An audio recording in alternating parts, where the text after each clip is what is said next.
Vamos começar o nosso painel. Antes de tudo, quero agradecer muito a presença de vocês três, Vinícius, Camila e Simone. Hoje o nosso painel será sobre como fortalecer a cultura organizacional e acessibilidade no ambiente pós-pandêmico. Vou fazer a minha apresentação, depois peço para vocês também fazerem a de vocês para a gente começar o nosso bate-papo, tá bom? Eu sou a Carla, uma mulher branca, tenho cabelos curtos, com uma faixinha rosa e o cabelo castanho, tenho um óculos com uma armação azul e no meu fundo, que está um pouquinho desfocado, é o meu ambiente de trabalho, que é o escritório aqui da minha casa. Eu sou gestora de Pessoas e Cultura da Handtalk, estou aqui desde janeiro, e é um desafio maravilhoso aí fazer parte desse time e de encontro com o que eu acredito que é a questão realmente da acessibilidade e da inclusão das pessoas, né? Em todos os níveis, em todas as esferas, enfim. Então é um prazer ter vocês aqui. Vou pedir para vocês se apresentarem também. Então, se a gente puder seguir a ordem, Camila, Vinícius e Simone, tá bom? Muito bom. Bom dia, pessoal. Eu sou a Camila.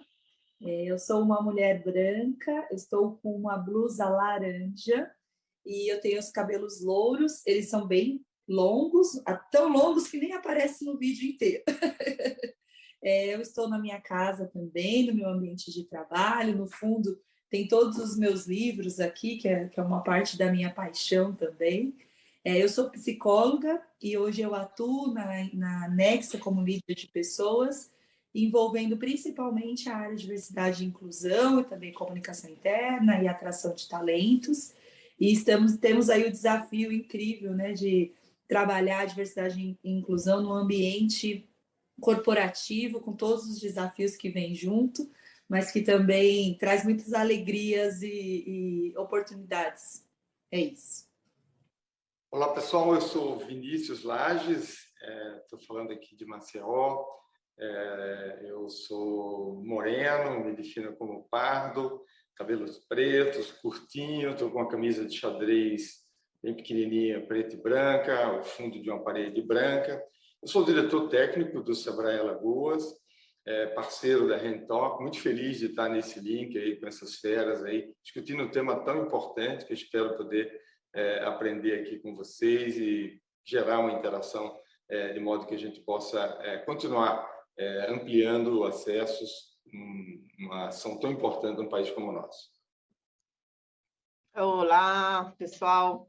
Bom, eu sou a Simone Freire, eu sou uma mulher branca, de cabelos castanhos escuros lisos, eles estão presos, não são tão longos quanto da Camila, mas são longos, eles estão presos num rabo de cavalo, tenho olhos castanhos escuros, uso um óculos meio grandão assim, com hastes arredondadas, estou vestindo uma jaqueta preta, uma camiseta do Movimento Web para Todos, num cantinho desfocado no fundo da minha sala, e o meu sinal em Libras é esse, né? Eu estou com o cabelo preso, mas é colocar a minha franjinha para trás da orelha. E eu sou idealizadora do Movimento Web para Todos, né? Que tem aí a missão de criar e promover a cultura da acessibilidade digital no país.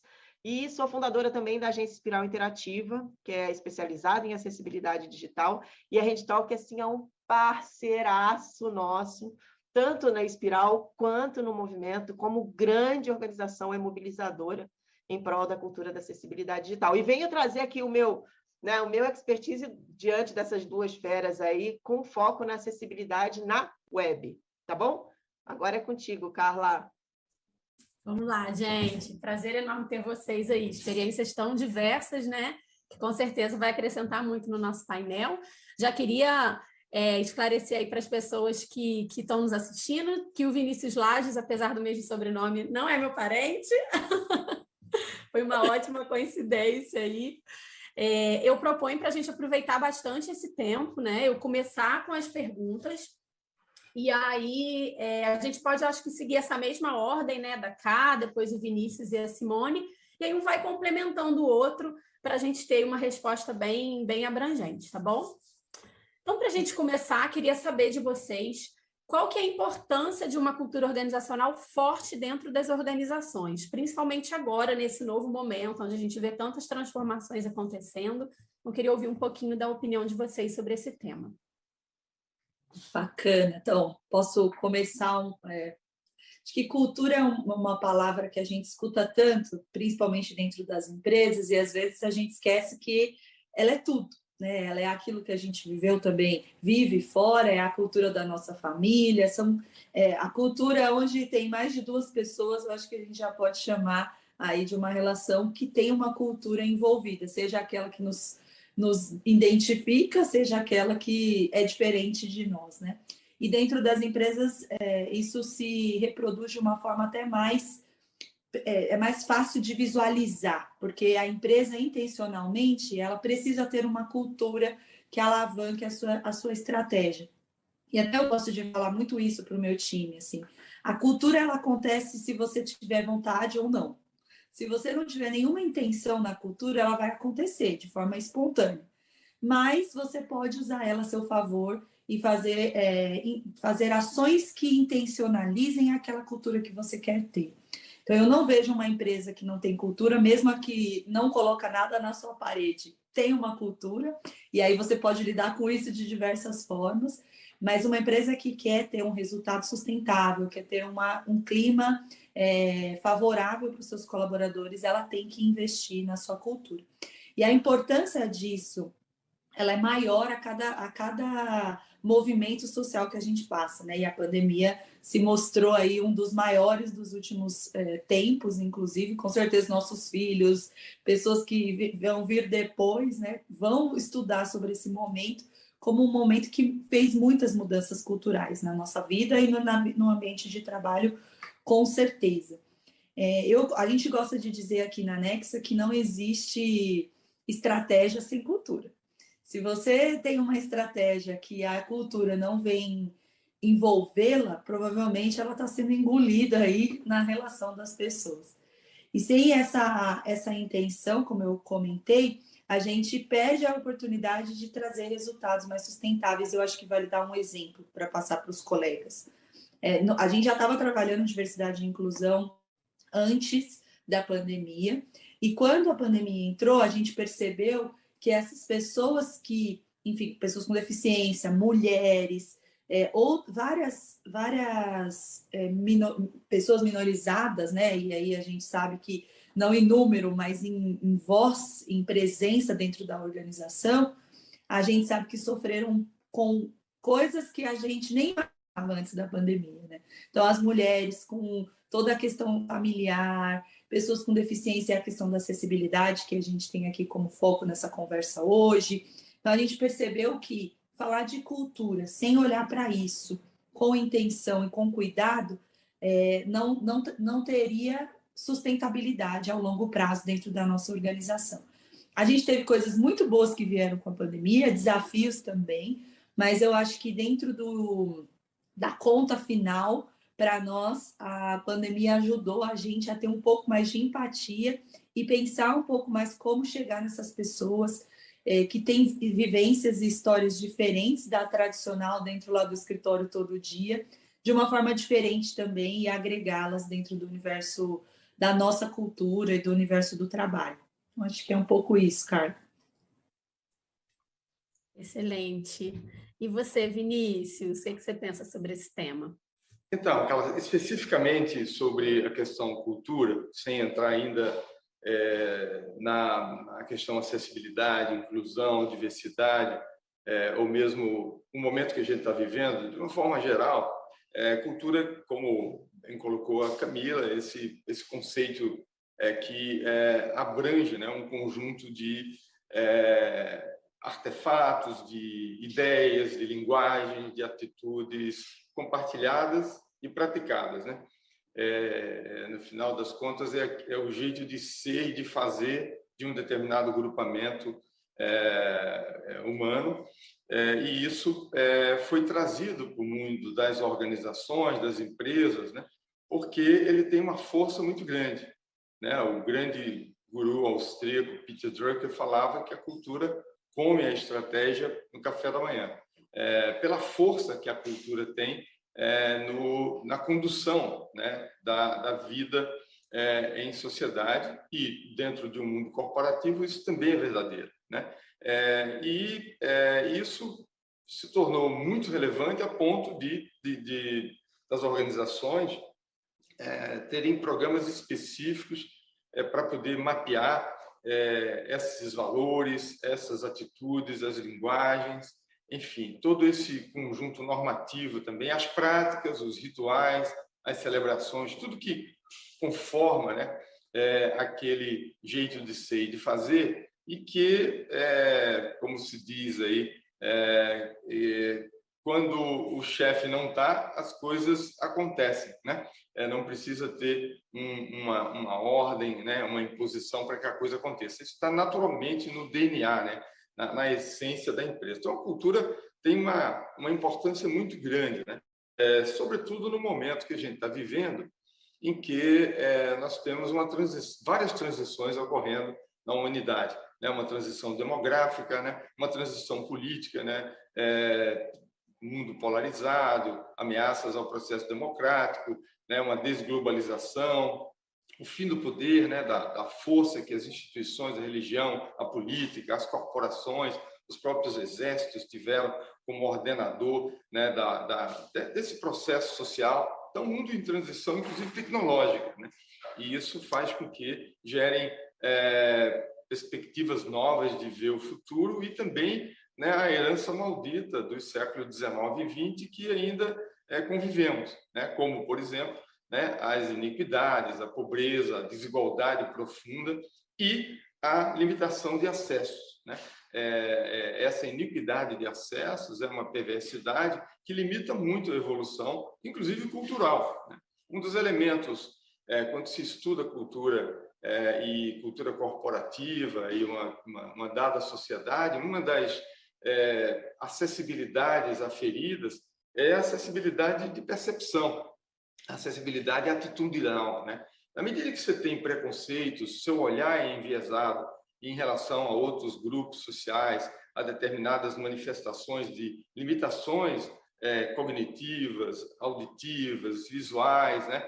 Ou mesmo neuroatípicas, isso gera um problema muito grande. Então, captar também essa dimensão do acesso atitudinal, né, da acessibilidade atitudinal é fundamental. Você pode ter um prédio bonitinho, com rampa, enfim, tudo isso para dizer que a cultura engloba as dimensões tratadas neste painel e também na discussão que o link traz, né, essa temática, né, de aproximar dos desafios contemporâneos, de um mundo em transição, né, e, pouco a pouco, ir trazendo e tentando acelerar, né, habilitar, né, as organizações, a sociedade, para ser mais inclusiva, aberta e compreender as vulnerabilidades do presente, né? E a gente certamente vai falar sobre elas quando entrar nas questões da pandemia, né, e como a gente pode, né, compreender as novas limitações. Nós estamos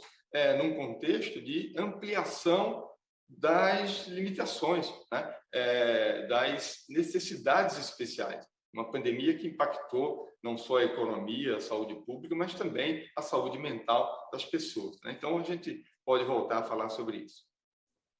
Nossa, que desafio, né, Carla? Depois de 2 falas dessa, vamos ter que inverter essa ordem em algum momento. É isso aí, né? vou inverter na próxima. Não, na verdade, assim, né? Tô até pensando na pergunta, né? Qual que seria a importância da cultura organizacional? Eu acho que eu iria aqui para complementar essas 2 falas maravilhosas para o lado mais prático mesmo, né? A partir do momento que a gente tem uma cultura definida, pensada, né? Como o próprio Vinícius trouxe, né? São estudos, entender, coibir os vieses inconscientes. Quando você traz o ambiente de trabalho, gente, você consegue enxergar nitidamente uma empresa, uma organização, pode ser desse tamaninho, que tem uma cultura forte definida, porque aí as pessoas, né, elas estão ali, elas se respeitam, elas entendem para onde elas têm que ir, quais os desafios que elas têm que atingir, de que forma que elas conseguem chegar lá, né? A liderança está ali presente o tempo todo. Então, isso é uma coisa que eu busco muito no meu trabalho, inclusive, não só como empresária, mas no movimento também, né? De ter tudo muito claro e muito definido para onde a gente está indo. E aí parece uma coisa simples, né?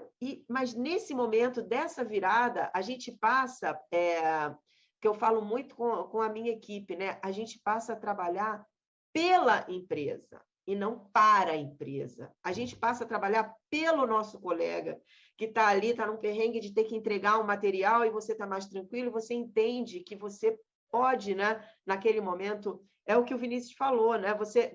Independentemente de você ter um líder ali, as coisas acontecem, porque isso está no DNA, o respeito, a transparência, né? Então, eu acho que assim, os resultados, né, e a importância que uma cultura definida traz é criatividade, né? Você está ali se sentir seguro para poder inovar, e se der errado, tudo bem, né?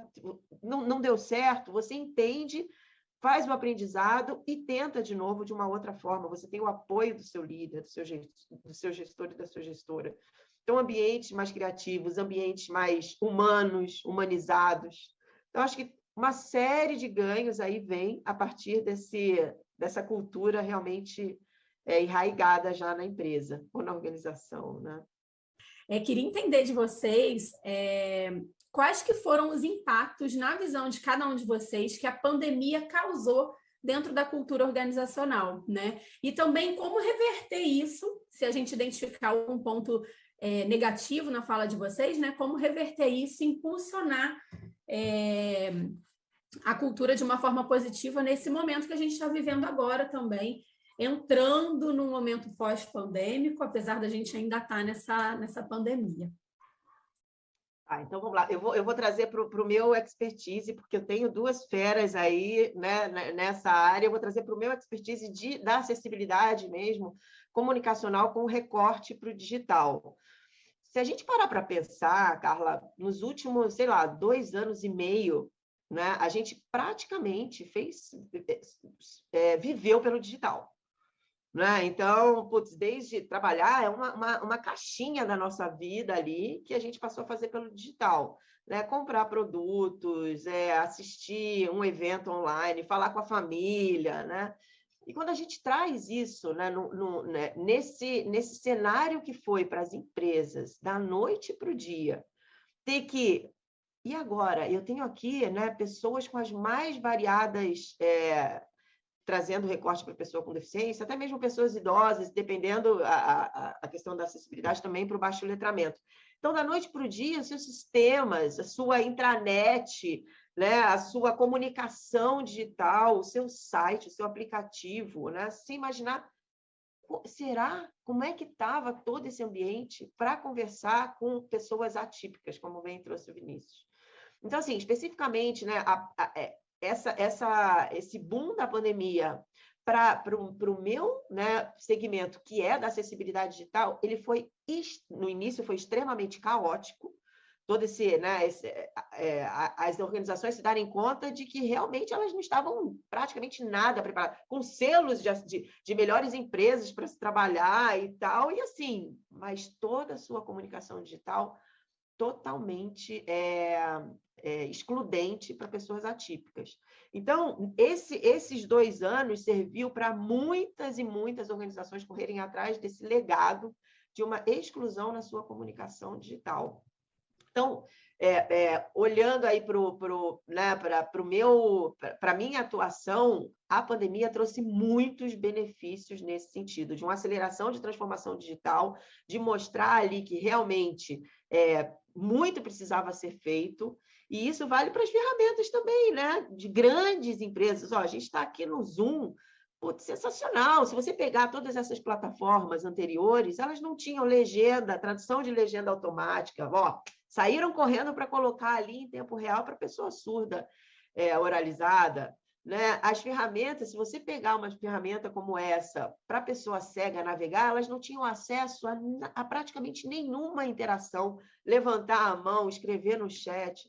Então, tudo isso, essa aceleração, eu não tenho dúvida que ela foi decorrente desse período pandemia. Então, hoje, a gente pode dizer que a gente está com um digital muito mais inclusivo, graças aí a tudo isso de horror que a gente viveu. Agora eu passo a bola aí para os meus queridos aí, para trazerem esse olhar mais específico da cultura organizacional.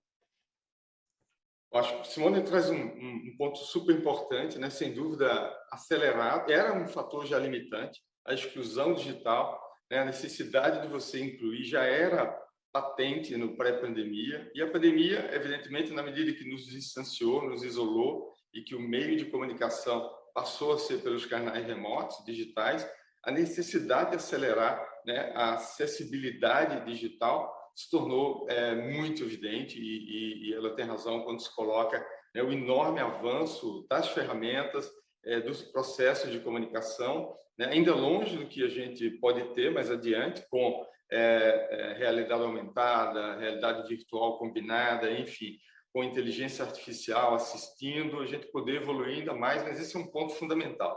Se a gente olhar na linha do tempo, né, a gente tem o anúncio, o reconhecimento de um processo pandêmico, a decretação do lockdown, né, em março lá de 2020 aqui no Brasil, e a gente tem toda uma evolução, né, que vai do susto, e a gente percebeu aqui, nós mesmos, né, sociedade brasileira, nossos clientes, assustados, sem entender o que estava acontecendo, e aí já evidenciava uma necessidade de incorporar na cultura, né, uma compreensão maior da vulnerabilidade humana. A gente se imaginava fortão, né, todos nós capazes de, entrando no século XXI, empoderado pelas tecnologias, pelos avanços na medicina, etc., a gente não imaginava que levava uma rasteira dessa de um vírus tão inteligente biologicamente quanto o coronavírus.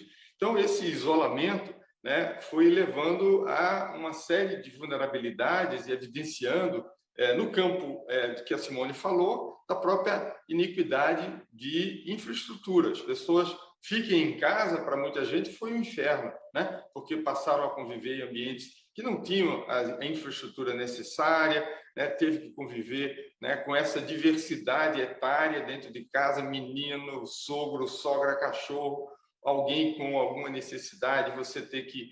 então, exacerbou, né, a carga de trabalho para muita gente que teve que ficar em casa, né, teve, portanto, impacto psicológico muito grande, né, o medo, a solidão, o isolamento, né, foi revelando essas desigualdades e, portanto, a necessidade de nós ampliarmos acesso, por exemplo, nesse campo que a Simone mencionou, né, do acesso aos meios de comunicação para poder continuar se entretendo, estudando, até fazendo os negócios. Então, nós aceleramos a transformação de milhares de pequenos negócios que não tinham ainda nenhum canal digital para poder vender bolo, artesanato, ou qualquer outro produto. Isso foi muito bom, né, por um lado, mas, por outro lado, os impactos no campo do trabalho híbrido, né, levou à necessidade da gente repensar, né, a não presença e a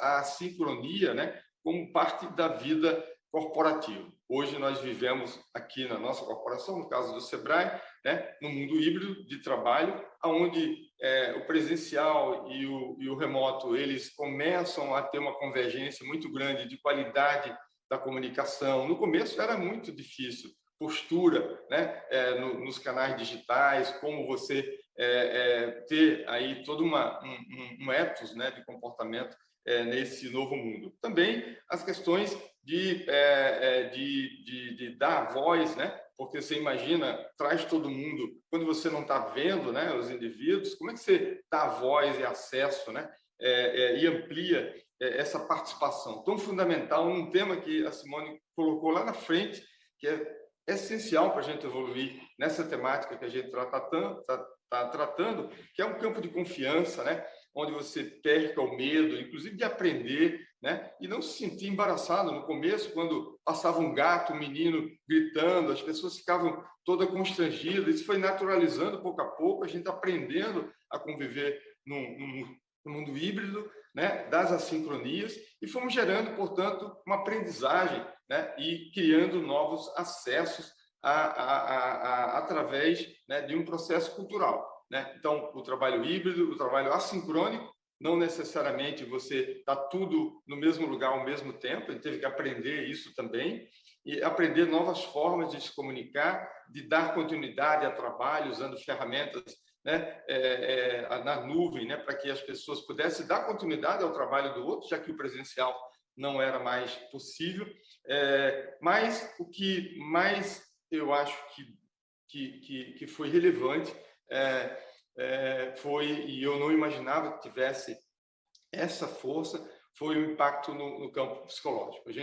Esse isolamento, a convivência com a fragilidade humana, né, na sua intimidade, eu mesmo fiquei meses isolado, né, sozinho, e cuidando de equipes, tentando ajudar, animar, né, equipes que estavam tratando de clientes desesperados, né, ouviram a voz do choro, né, da agonia, né, de uma economia colapsada, ou pelo menos parcialmente em estado de disfuncionalidade.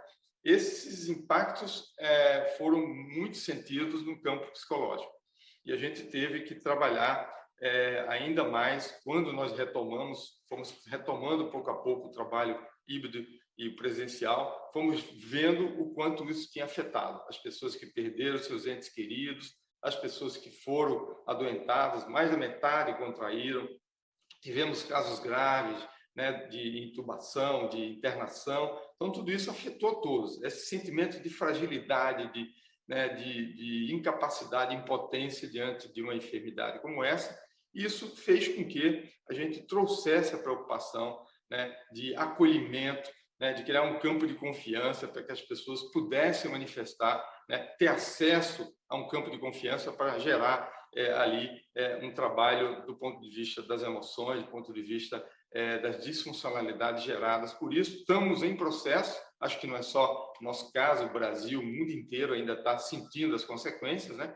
Essa Covid longa, né, que afeta a saúde mental, ela vai requerer um trabalho muito importante. Eu acho que aí tem um novo campo de inclusão, de acessibilidade que precisa ser pensado, né, que não estava necessariamente, estava pensado mais do ponto de vista da neuroatipicidade, mas não do ponto de vista de uma vulnerabilidade expressa com tamanha dimensão. Eu acho que esses são os comentários que eu poderia fazer sobre o impacto na cultura e de que maneira a gente está tentando cuidar disso.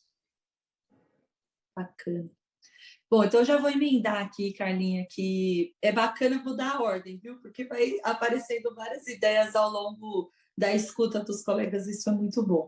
O Vinícius trouxe uma frase no começo que é super famosa de cultura, né? Que a cultura como a estratégia no café da manhã, e eu gosto de um acréscimo a essa frase, que é do Brian Robertson, que ele escreveu aquele livro sobre a holocracia, que é um modelo de gestão e tudo mais.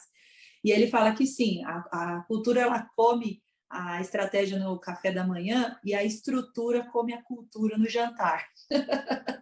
E essa para mim foi uma das principais mudanças que a pandemia trouxe, que foi muito visível logo de cara, né? Que foi o modelo de gestão. Então, a gente tinha uma liderança ali que fazia o controle e a gestão, né, o comando e o controle dos seus times, pelo tempo e pela localização. Então, eu estou vendo aqui que a Carla está aqui na minha frente, 8 horas por dia, enfim, nessa mesa. E é muito interessante porque tem vários líderes que viam a pessoa todo dia, mas não falava nenhum dia com ela. Então, porque a falsa ideia de que estar no mesmo espaço faz com que eu saiba o que a pessoa está fazendo. A gente sabe que na prática não é tão simples assim, né? Mas a liderança no geral tinha esse sentimento. E aí a gente percebeu, principalmente no começo, que quando a gente tirou o espaço e o tempo exato ali dedicado, no geral as lideranças bugaram. Tipo, o que eu faço agora com esse povo? Então, muitos tentaram repetir, né? Então, eu ligava às 8 horas da manhã para ver se o meu colega já começou a trabalhar e depois ligava às 6 para ver se terminou o trabalho. E, na prática, isso era impossível, porque a gente tinha pessoas, famílias com outras conjunturas, acessos diferentes. Eu gostei muito do que o Vinícius trouxe sobre a diferença do acesso das pessoas, né? Muita gente falava no começo, mas é maravilhoso trabalhar de casa. É maravilhoso se você tem um espaço, né? Que é só seu, que você fica ali sozinho. A gente sabe que a realidade das pessoas de menor acesso econômico, inclusive, são casas compartilhadas com montão de gente, que não tem um espaço único, que as pessoas, inclusive, dormem todas no mesmo lugar. Então, entender um pouco dessa dinâmica, para a gente foi bem desafiador. E aí, enquanto líder de pessoas, como é que a gente começou a ajudar, né, os líderes e toda a organização, porque o sentimento geral era de que a gente estava trabalhando muito mais. E isso, somado a todos os desafios que a pandemia trouxe, pessoalmente falando, de saúde e tudo mais, trazia uma carga psíquica, emocional triplicada.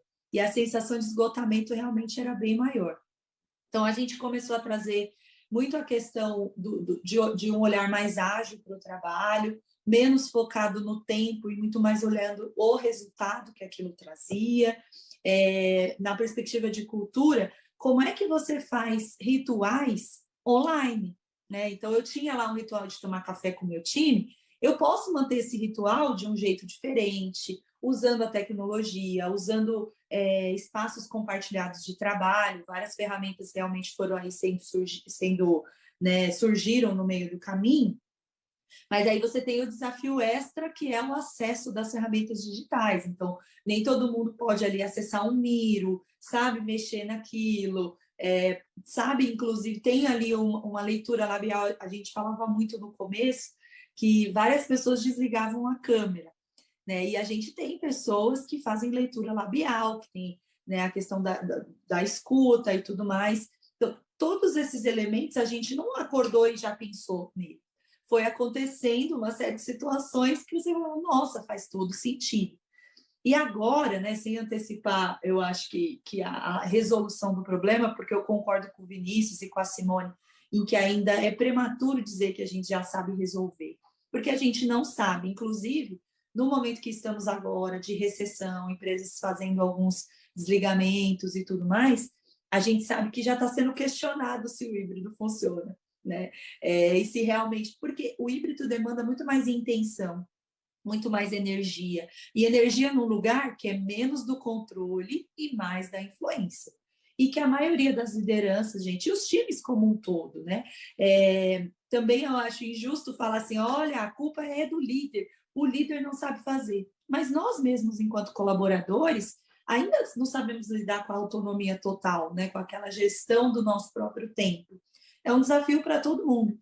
E eu acredito que agora a curva foi muito alta e precisou ser rápida, e agora a gente vai ter um tempo de estabilização. Mesmo na estabilização, é igual um astronauta, eu gosto de chamar isso de pulo do astronauta, sabe? Quando o astronauta ele levanta, primeiro ele colocou um pé, o outro ainda está atrás, então ele ainda está repetindo padrões do que ele conhecia antes. Até os dois pés fincarem num modelo novo, né? Você oscila entre o novo e o que você já conhece. E eu acho que é exatamente onde a gente está. Tem gente que fala, não, o híbrido maravilhoso, agora não, vamos voltar todo mundo, porque não foi efetivo. Então, eu acho que é menos sobre afirmar soluções simples para problemas complexos. Não dá para resolver problemas complexos com pouca reflexão. Eu acho que a solução vai ser simples, mas a reflexão precisa ser profunda para que a gente entenda que são vários cenários, pessoas diferentes, trouxe muitas coisas boas, como a Simone trouxe. A gente tem casos de pessoas que a gente contratou na pandemia, que a gente nunca teria contratado se não fosse pelo híbrido, pessoas com deficiência. A gente, pela primeira vez na história da companhia, conseguiu estar, inclusive, acima do recomendado pelo Ministério do Trabalho em número de pessoas com deficiência, porque a gente expandiu o espectro. E isso é muito valioso, né? Mas, claro, isso tem que vir junto com uma cultura intencional que valoriza essa inclusão e que ensina os líderes e as equipes a trabalharem de um jeito diferente, que para mim é o futuro do trabalho, inclusive, né? Muito global, com vários fusos horários, com localizações e regiões diferentes, e a cultura realmente passa a ser ainda mais relevante nesse contexto. Então, onde que vocês percebem que a acessibilidade entra dentro de uma estratégia de fortalecimento da cultura, principalmente nesse momento que a cultura também se fragiliza com tantas mudanças no modelo de gestão e na forma de trabalhar, né? E por que é importante levar esse aspecto em consideração nesse momento? Vou começar, então, agora com o Vinícius, depois eu vou para a Camila e depois a Simone. Vamos lá. Vamos lá. Num país como o Brasil, em que as desigualdades, né, a pobreza e a misoginia, o autoritarismo, né, todos os preconceitos se naturalizaram, né, e nós temos no Brasil conceitos como o racismo estrutural, né, todos esses elementos constitutivos de uma cultura que trouxe heranças malditas dos séculos precedentes e que não se resolveram ainda, apesar que no campo do direito, né, dos direitos, a nossa Constituição e a evolução da legislação pró-acessibilidade tem evoluído bastante. O Brasil tem aí uma série de instrumentos legais que normatizam, né, ou que estabelecem diretrizes, né, e chamam à luz, né, põem à luz nessa temática. E, portanto, nós já devíamos ter desnaturalizado, né, as iniquidades de acesso. E não é verdade, né? Nem do ponto de vista de renda, nem a direitos mínimos, de moradia, né, digna, de uma educação de qualidade, de alimentação, né? Nós estamos com 33 milhões de pessoas passando fome, 120 e tantos milhões que têm déficit nutricional diário, uma vida de precariedade. Então, para um país como o Brasil, não tem alternativa futura, qualquer que seja o projeto político, o projeto social, o projeto de futuro da nossa sociedade, se a gente não enfrentar essas iniquidades de acesso.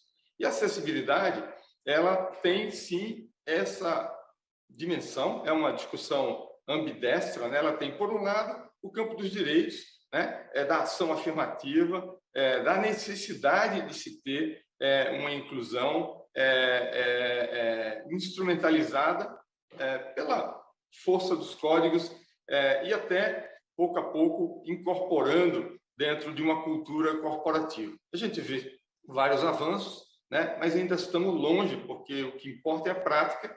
Eu acho que a Simone, a Camila, aqui, nós, enquanto corporação também, praticamos isso. Na verdade, a Simone e a Camila, elas ajudam corporações a avançar, né? A ter uma trajetória habilitadora para que a acessibilidade e a inclusão seja plena nas estruturas corporativas e nos modelos de negócio.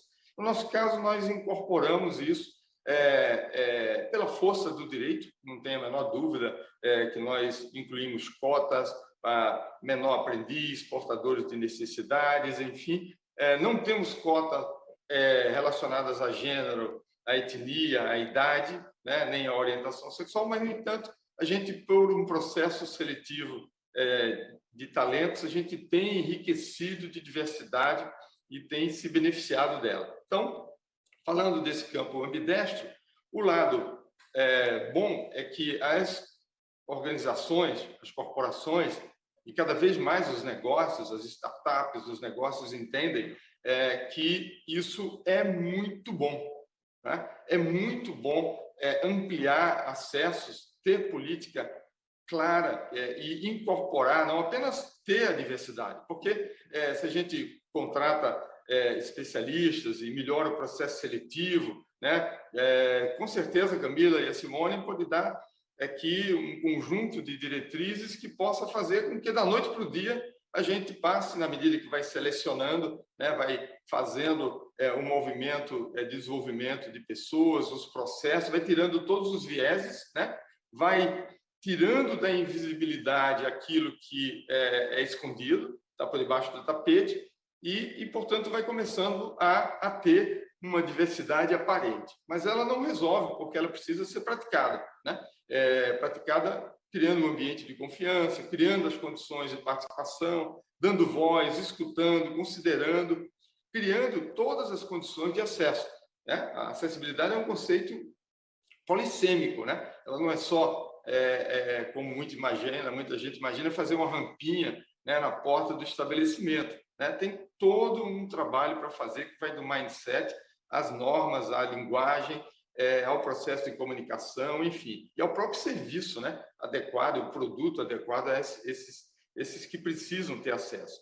Mas a parte mais interessante que eu tenho visto e tenho estudado bastante é que a diversidade tem trazido um enriquecimento de perspectivas, né? Como a gente está num mundo em transição, em que a gente não tem mais as certezas, que as perguntas, velhas perguntas dos séculos passados não servem mais, trazer diferentes perspectivas, né, é muito importante. E você imagina que até pouco tempo atrás você não tinha, né, o domínio da linguagem de Libras, você não tinha uma ferramenta como a da HandTalk para poder incorporar essa limitação de seres humanos de participar de um processo criativo, de desenhar uma solução. Hoje nós temos essa condição. Como podemos trazer também cada vez mais a neurodiversidade é considerada fundamental para a gente poder evoluir, não só enquanto processo civilizatório, mas também as organizações, a neurodiversidade tem enriquecido a forma de enfrentar problemas, de sentir a dor do outro, de se colocar empaticamente no lugar do outro. Então, a beleza da acessibilidade, por além de buscar justiça social, inclusão, igualdade, né, plenos direitos para todos, ela traz uma componente de enriquecimento do processo criativo, de inovação, de melhoria da forma das empresas acolher, né, a perspectiva de uma sociedade cada vez mais diversa, e isso tem sido muito apreciado. O que falta, para mim, é avançar nas métricas e aferições e comunicar isso com a sutileza e a assertividade necessária. Porque muitas dessas ações, no século XX, foram praticadas dentro do campo da responsabilidade social corporativa ou do processo filantrópico. Alguma ação de impacto foi feita, mas eu quero cada vez mais evoluir numa perspectiva de métrica para mostrar que ser diverso, ter acessibilidade, significa realmente ser uma instituição capaz de enfrentar o futuro, né, trazendo novas perspectivas e inovando cada vez mais. Esse é o campo que eu tenho trabalhado, pelo menos aqui com a minha equipe, na agenda ESG, ASG, mas também dentro do processo de inovação. Bacana. Vou emendar então a fala do Vinícius, né? Quando ele traz esse ponto de como a inclusão ela abriu espaço para debates que antes a gente falava pouco. É muito bacana ver que eu acho que a transformação é uma curva, não acontece assim tão rápido. A gente começou muito no campo da conscientização, então, vamos falar sobre diversidade, sobre a inclusão, quanto isso vai ajudar a companhia, vai trazer resultado e tudo mais. E eu acho que no campo da consciência é um tema que vem sendo debatido há bastante tempo e com mais relevância agora, mas eu também não acho que é suficiente. Eu gosto de dizer que, assim, se você não faz nenhum ajuste naquele ambiente ou coloca ali algo que faz com que as pessoas se comportem diferente, a conscientização ela fica vazia, porque a pessoa fica sempre no abstrato, a gente vai ficar sempre no abstrato, e isso transforma um pouco o comportamento real ali, né? Então, quando você começa a trazer, de fato, pessoas com deficiência, neurodivergentes, mulheres com histórias de vida completamente diferentes, pessoas pretas, pessoas LGBTQIA+, enfim, todas as possibilidades das diferenças, isso começa a fazer com que o ambiente se ajuste também. E, claro, tem coisas maravilhosas que vêm disso e também muitos desafios, né? Por isso que não pode ser feito de uma forma aleatória. Você tem que entender que quando a gente começa um trabalho como esse e que alguma mudança de fato acontece, você reverbera em várias camadas dentro da organização, na sociedade e tudo mais. E, para mim, é aí que está o maior desafio da inclusão. A gente fala muito de incluir, mas quando, de fato, a gente traz a pessoa para dentro do ambiente, a gente quer que ela caiba nesse ambiente nos moldes exatamente iguais do que a gente tinha antes. E isso faz com que todo mundo sofra, né? Faz com que o ambiente não se favoreça daquela diversidade e a própria pessoa diversa sofra porque ela tem que caber num lugar com a sua história, que é imensa, num lugar onde quer tirar de verdade, né? Na verdade, quer retirar aquela individualidade, a personalidade do indivíduo. E aí eu acho que a gente ainda patina um pouco enquanto sociedade. A gente precisa trazer a inclusão e saber abraçar essa diferença para que ela se potencialize de fato. A gente vê que o trabalho de cultura, trazendo essas pequenas inclusões ali em times, fazendo com que o time seja mais diverso e valorizando isso, também traz tensões. Né? Eu não acho que tensão é uma coisa ruim, apesar da gente historicamente aprender que a tensão é algo que traz desconforto, é um desconforto de uma tensão que só demonstra o quanto a gente ainda é uma sociedade, principalmente dentro das empresas, um grupo completamente homogêneo. Eu, apesar de ser uma mulher, sei todos os privilégios que eu carrego por ser uma mulher branca, loira, que teve acesso à educação e tudo isso, e eu consigo perceber o quanto que, quando eu saio um pouco desse espectro, os desafios que eu já enfrento. Imagina alguém que está num espectro completamente diferente, que está numa pluralidade completamente diferente, os desafios que essa pessoa carrega. Então, se eu pudesse dar um recado assim, para quem trabalha com diversidade, inclusão, com cultura, com pessoas, lideranças, todo mundo, né? A gente inclui de verdade quando a gente respeita o indivíduo pelo que ele é, e não fazer com que ele caiba na estrutura que a gente já tem. Porque se eu faço isso, eu perco a maior possibilidade de fazer com que aquele ambiente também seja mais criativo, mais colaborativo e tudo de bom que a diversidade carrega, quando eu consigo fazer com que ela seja bem utilizada e não deixo ela só no conflito ou no apagamento, né, daquela diversidade. Acho que é isso, cara. Bom, depois dessas falas aí, Carla, acho que eu também acho que vale trazer um pouquinho mais sair um pouco, né, dessa explanação que eles trouxeram maravilhosas, assim, trazer um pouco mais para o concreto, né, né, que você pergunta aí onde que a acessibilidade entra dentro de uma estratégia de fortalecimento da cultura. Não existe acessibilidade, se você pensar, né, o que é acessibilidade? É o acesso. Então, o acesso à informação, né? A acessibilidade dentro dessa formação, o acesso à informação, a transparência, que essa informação chegue para todas as pessoas. Né? Tanto a Camila quanto o Vinícius falaram bastante, né, já que essa nossa pegada aí até da Hand Talk, né, da inclusão da pessoa com deficiência. Então, assim, para a gente ter uma cultura, né, um fortalecimento da cultura que chegue a todas as pessoas, essa comunicação ela precisa ser transparente, os canais de troca têm que ser acessíveis. Como é que você vai praticar a escuta e acolhimento, né, dentro de uma organização que se diz inclusiva, se, às vezes, o formulário, gente, é um formulário na web e é isso, que você vai lá e faz, entre aspas, uma denúncia e tal, mas, assim, pô, será que aquela é a única forma que uma pessoa tem, né? Se você pega uma pessoa atípica, aquele é o melhor caminho, né? Então, eu acho que quando a gente traz essa questão de onde a acessibilidade se encaixa nesse fortalecimento, é realmente a gente pensar em toda essa diversidade e pensar em como a gente faz todos os valores, todos os desafios, tudo isso chegar em todas as pessoas, independentemente dela ter ou não alguma limitação. Né? Então, da mesma maneira que quando o Vinícius fala que faltam métricas, né, da gente mensurar realmente como isso é feito, né, essa comunicação com delicadeza que ele comentou, que me tocou bastante, que é justamente isso. Né? Vai muito com o que a Camila trouxe, de querer colocar as pessoas dentro de caixinhas únicas. As pessoas estão chegando, elas são diversas, elas são diferentes. E quando a gente traz isso para a questão da inclusão da pessoa com deficiência, precisa ter um cuidadinho ainda maior.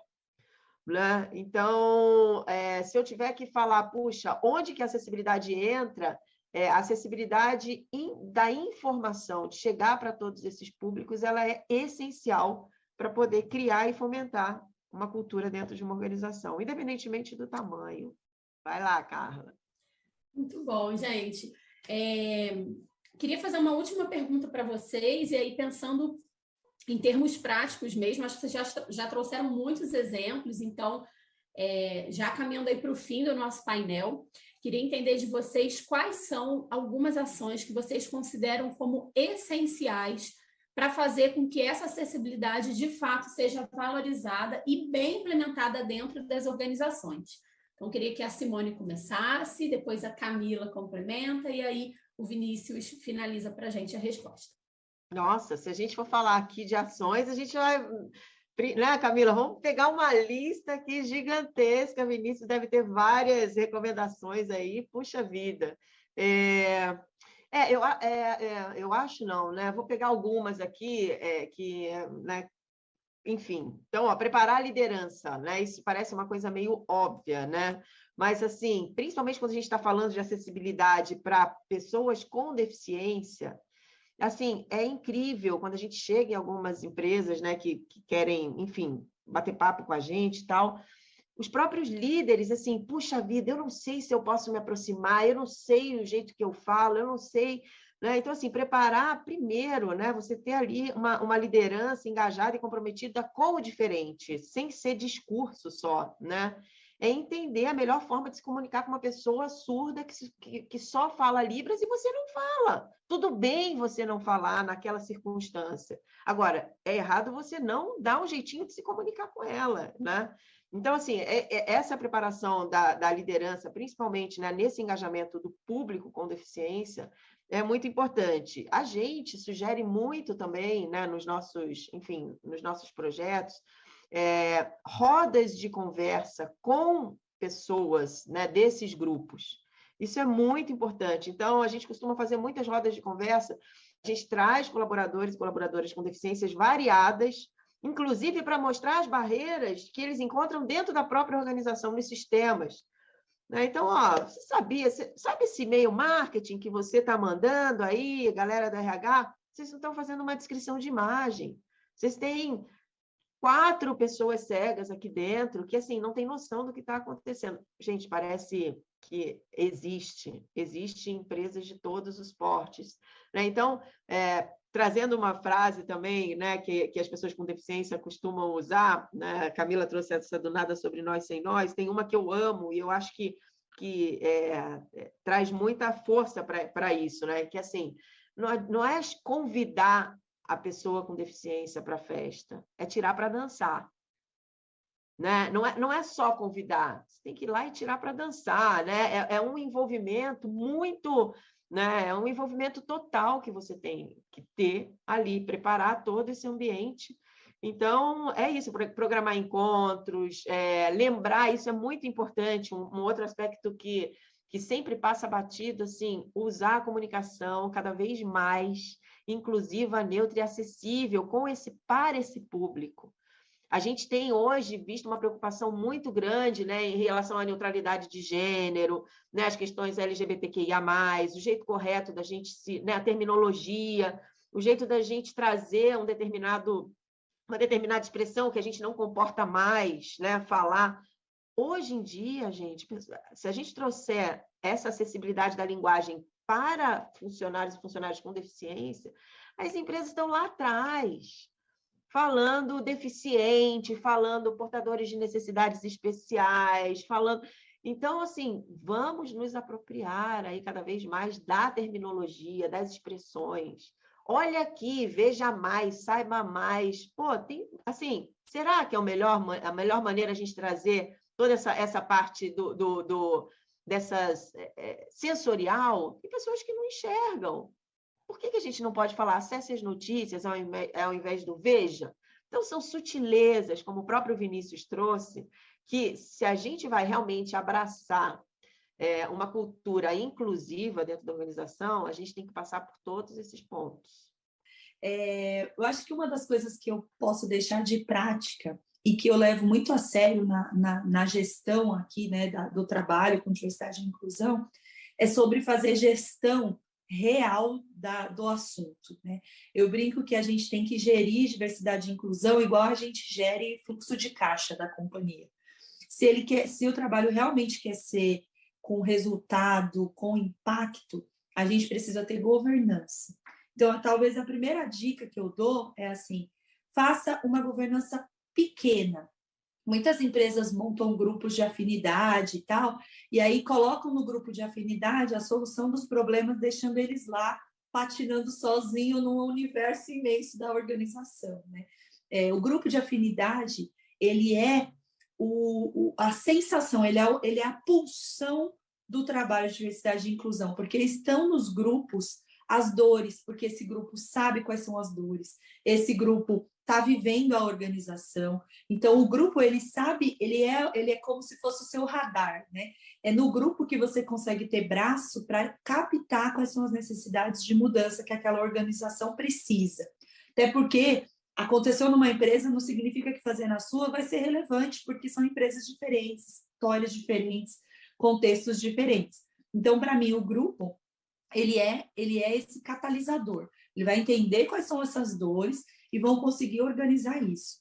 E aí, o que a gente faz com isso? Não dá para dar essa responsabilidade só para o grupo. Eu não posso colocar a responsabilidade de fazer um ajuste de acessibilidade no grupo de pessoas com deficiência, porque eu estou dando para o principal utilizador, né, para a principal pessoa que é beneficiada daquilo, a responsabilidade de ajustar. É igual dar para a pessoa negra a responsabilidade de mudar o racismo estrutural. O racismo estrutural está principalmente nas pessoas brancas, então é a gente que tem que fazer esse ajuste. Então, eu gosto de dizer que precisa ter governança, a gente usa um método aqui que é bem bacana, bem moderno, que são as OKRs, que é um modelo de fazer gestão de plano de ação. Então, todo ano a gente faz um encontro com os grupos, mapeia com eles quais são as principais dores, entende quais seriam os caminhos, né? Porque muita coisa não está na nossa decisão, envolve dinheiro, envolve investimento, envolve liderança. Então, eu preciso entender onde estão e aí, a partir dali, ser um facilitador para que aquela voz dos grupos chegue aonde precise chegar. E aí eu vou trazer alguns exemplos que para a indústria são básicos, mas super difíceis de mudar. Acessibilidade dentro das áreas operacionais. Alguém já entrou numa área operacional, sabe que é um ambiente super complexo. Inclusive para as pessoas que têm, né, mobilidade, acessibilidade, já é um ambiente de risco. Então, fazer esses ajustes é complexo. Banheiro, gente. Não sei se vocês já foram numa área operacional, muitas vezes não tem nem banheiro para as mulheres. Imagina um banheiro com acesso a uma pessoa com deficiência, um cadeirante, vestiário, coisas muito simples, mas que demandam uma energia e um trabalho para serem ajustadas. E aí, quando você começa a ajustar isso, você começa a ter presença dessas pessoas. E só a presença delas já começa a trazer uma outra forma de relacionamento daquele time, daquela equipe. Então, a minha dica é: façam conversas com os grupos, montem grupos se for possíveis, façam com que esses grupos tenham voz, tenham espaço para trazer as demandas e façam a governança assim como você faz a governança da sua área financeira na sua empresa, porque aí com certeza o trabalho vai ganhar relevância e ele é estratégico, gente. No mundo nunca nos falamos tanto de ações, né, dentro da parte social, pluralidade, diversidade, inclusão, e isso tem sido cada vez mais relevante para os investidores. Então, uma empresa que não está pensando nisso agora, provavelmente morre ou por falta de gente, porque as pessoas não vão querer trabalhar num lugar onde não tenha esse tipo de reflexão, ou por falta de investimento, e não é dentro da organização, não, é fora. Então, acho que essa é a minha dica aí. Nossa, maravilha, viu? Que presente estar com vocês aqui. Bom, eu vou na linha delas, eu teria certamente dezenas de ações, mas eu acho que elas tocaram nas principais. Acho que a gente está no mundo em transição, onde o propósito e a forma como as organizações, as empresas, nós mesmos, enquanto cidadãos, enquanto empreendedores, estamos avaliados de uma forma distinta do que fomos avaliados no passado, né? E por isso que é tão importante trazer esse tema para um nível mais estratégico mesmo. Eu acho que não há dúvida que nós vamos caminhar em função de tudo que aconteceu nesses últimos 2 anos aí e de uma malese, como diz os franceses, né? Um mal-estar civilizacional, né? A gente vai precisar, diante de uma transição quase transhumânica aí que vai ocorrer com o digital penetrando todas as esferas da nossa vida, dados, analytics, enfim, vamos estar lidando com prótese, com tatuagem, com sensores, tudo isso vai nos levar para uma necessidade de acelerar esse processo de humanização que foi tão bem aqui abordado nesse painel aí pelos colegas ou seja, essa dimensão de humanização isso vai implicar em que nós sejamos mais e melhores humanos. E para nós sermos mais e melhores humanos, e trazendo isso para o campo das corporações, somente se a gente adotar carona, né, ou habilitar aquilo que foi tratado aqui nas outras questões, ou seja, a cultura precisa incorporar isso no seu marco axiomático de valores, né? As estruturas, né, as normas, os processos. Se você não faz essa anatomia dos processos, das normas, você não vê que lá dentro tem vieses, lá dentro tem impedimentos, né, para que se não consiga ampliar acessos, né? O processo de comunicação, que a Simone também falou aqui, quer dizer, ter essa comunicação clara, transparente, para que isso possa incorporar nesses ritos, na cultura, nas manifestações, na vida, né, das rodas de conversa, nos grupos, de maneira que esse lugar de fala dessas dores, né, possam ser ouvidos, né, e entendidos e possam ser tomadas medidas concretas. Mas eu também acho que, nesse sentido, tem que se incorporar ao processo de gestão. Você ter um macro processo, né? Eu gosto muito de gestão por processo, de processos também, mas como macro processo, colocar a dimensão acessibilidade no nível mais estratégico, porque se ela é enriquecedora, né, da capacidade criativa, ela nos melhora enquanto seres humanos, capazes de lidar com o diferente, com a diversidade, né, com as diversas cosmovisões, né? E se isso é tão importante, claro que isso tem que ser praticado. E aí a gestão requer essas práticas que já foram aqui recomendadas, né? OKRs, KPIs, métricas, monitoramento, avaliação, né? De modo que qualitativa e quantitativamente a empresa possa estar, as corporações possam estar apresentando esses ganhos a cada ciclo. Nós aqui estamos transformando o nosso comitê de sustentabilidade, que lidava com de papel, quer dizer, o quanto a gente conseguia reciclar, o quanto de água que a gente economizou, lá no comitê de ESG, que é um termo ainda fluido, né? ASG ou ESG, né?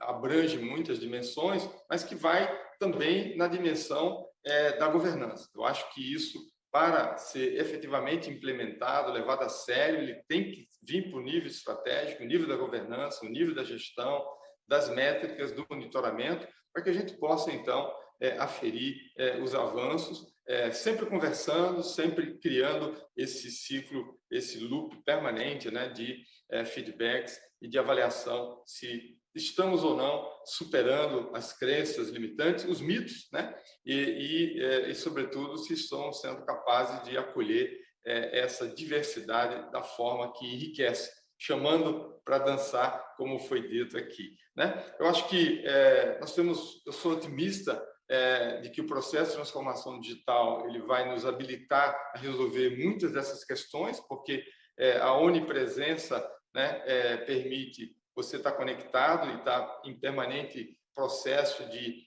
interação. Se a gente criar uma ergonomia para esse processo, uma qualidade do processo de comunicação, o digital pode, inclusive, habilitar muita gente, né, que não tem acesso através de mecanismos de implantes, de exoesqueleto, enfim, de wearables, né, de artefatos que vão habilitar ainda mais para o futuro, para a cognição, para o divertimento, para a comunicação. Eu sou muito esperançoso aí. E também que, finalmente, na medida em que a gente evolui nesse processo de humanização, a gente compreenda que a herança, o legado histórico, né, da biologia na face da Terra mostra que a diversidade, quando ela no ciclo dinâmico, né, ela levou aos ecossistemas, aos biomas a serem resilientes, né?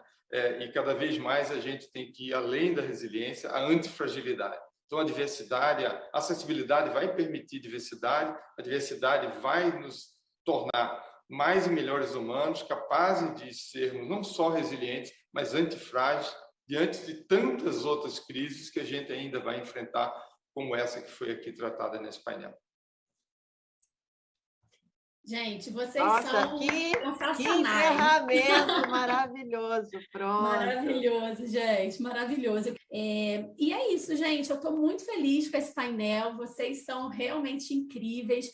Queria agora dar a palavra para vocês, 1 minutinho só para o encerramento, para as palavras finais, e agradecer também a todas as pessoas que vão nos assistir, deixar o canal super aberto também, né, para quando as pessoas nos assistirem, quem tiver dúvida, quiser deixar alguma questão, que a gente também vai estar aí à disposição para responder. É isso, então fiquem à vontade. Simone, se quiser falar, depois Vinícius e a Cá. Eu termino fazendo até um convite, né, para quem quiser aí se aprofundar nessa questão da acessibilidade digital e entender, né, como que ela pode beneficiar não só essa questão da cultura, mas, enfim, a tua vida como profissional, tua vida como cidadão e cidadã, como líder. Acessem lá a página do movimento, né, que é Web para Todos, www.mwpt.com.br, e lá a gente traz assim, muita informação, conteúdos maravilhosos, muitas reflexões. Então, como a própria Camila falou, é uma jornada, né? Essa jornada ela precisa começar, principalmente a jornada da acessibilidade digital. Então, a gente quer ser aí, na verdade, um parceirão e uma parceirona, agora, neutralidade de gênero, a gente tem que, né? Como a gente só fala no masculino, gente, é impressionante. Então, a gente quer ser essa grande rede para ajudar vocês nesse desafio da jornada pela acessibilidade digital. Super obrigada, Carla, super obrigada, Vinícius e Camila, pelos aprendizados, e até a próxima. Valeu. Eu acho que só tenho que agradecer mais uma vez essa riqueza desses diálogos e me colocar à disposição também de vocês aí, da Rentoc, da Link, da Simone, da Camila, nas suas jornadas também de contribuição sobre esse tema. Eu acho que, assim como foi dito, né, é uma jornada de aprendizagem e de habilitação. Eu, enquanto liderança, tenho tentado me desacomodar, sair de uma zona de conforto para ir tentar entender a complexidade desse tema, como foi dito aqui no princípio pela Camila. Ele tem múltiplas dimensões, mas na prática às vezes são ações muito simples que podem ser implementadas. Então aparentemente pode ser avassalador, né, a dimensão de complexidade de que seja uma ação inclusiva, de ampliação de acessos, de ampliação de direitos, mas ela pode ser enfrentada e há muitos bons exemplos, cada caso, cada organização, cada contexto, cada estágio cultural de uma sociedade, de uma organização, requer medidas específicas, singulares, mas eu acho que é fundamental sair, portanto, dessa zona de conforto para que a gente finalmente desnaturalize a desigualdade, né, que persiste ainda no Brasil, sobretudo nesse campo ainda da inclusão das múltiplas brasileiras e brasileiros na sua diversidade tão rica, né, que nos faz um povo tão especial na face da Terra. Além da herança maravilhosa que nós temos de ter um continente com essa biodiversidade, a sociodiversidade brasileira é, sem dúvida, um ativo fundamental e ela se enriquece com iniciativas como a debatida aqui. Obrigado mais uma vez pelo privilégio de participar desse painel. Muito bom. Bom, entrando aí no gancho da sociodiversidade que o Vinícius trouxe, né? Eu acho que a gente é melhor enquanto indivíduo quando a gente sabe navegar em ambientes diversos. Então, o convite que eu faço para as empresas, para as pessoas, é se abrirem para navegação. A gente fala, todo mundo fala, nossa, meu hobby é viajar, né? E eu falo assim, nossa, que legal. Quando você viaja, o que você traz da cultura que você foi visitar, né? E às vezes a gente esquece que mais do que o lugar, né, e o espaço que a gente visita, aquele lugar ele só é múltiplo e variado porque tem pessoas lá diferentes, né? E a gente é um país tão grande e às vezes a gente se limita ao que é o Sudeste, enquanto o Brasil inteiro tem uma riqueza incrível, e essa riqueza está também na parte biodiversa, mas principalmente nas pessoas. Então, meu convite é: se abra para o diferente. Ele assusta, ele às vezes incomoda, porque toca em crenças que a gente tem e que são, inclusive, parte de quem a gente é, mas se permitir vivenciar algo diferente e dentro de nós mesmos, eu acho que é especial e traz consequências também belas para a nossa existência enquanto pessoas e para as empresas. Eu acredito que não tem outro caminho, né? Se elas não forem pela oportunidade de ser uma empresa mais capaz de lidar com crises, de lidar com diversidades e complexidades, elas vão por obrigação, porque o caminho não leva a outro que não seja esse, né? De valorização das diferenças e das culturas e das pessoas para um ambiente organizacional mais completo e mais competitivo também, eu acredito.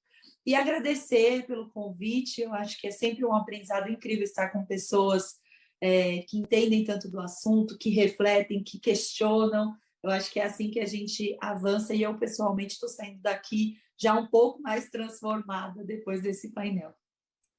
Que bom, eu também, gente. Muito obrigada a todo mundo e espero que a gente se encontre em outros momentos para mais trocas como essa. Estamos juntos. Isso aí. Muitos beijos, obrigada.